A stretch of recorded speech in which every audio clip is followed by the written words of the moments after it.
तर ज्यांचं तिकीट कापलं जाईल त्यांचा पक्ष नक्कीच विचार करेल आणि त्यांना पुढच्या काळात प्रमोशन दिलं जाईल असं विधान केलंय मंत्री गिरीश महाजन यांनी। संभाव्य बंडखोरी रोखण्यासाठी नाराज कार्यकर्त्यांना गिरीश महाजनांनी आश्वस्त केलंय।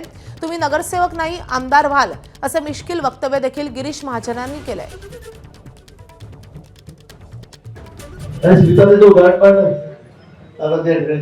पक्षाचा नेता खासदार घेऊन त्यांनी पक्षाचा प्रचार केला आणि त्यावेळेला उमेश पाटील पेंडगावचे त्या ट्रेनवर 5 वर्ष निघून गेले आणि त्यानंतर पुन्हा त्यांना संधी मिळाली आणि त्या ठिकाणी खासदार झाला। सगळ्यांनी प्रयत्न केले आणि विक्रमी मत महाराष्ट्रामध्ये घेऊन तिथे पुन्हा खासदार झाले।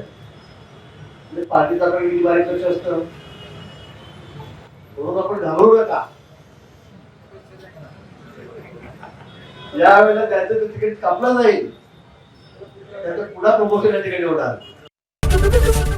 एबीपी माझा, उघडा डोळे बघा नीट।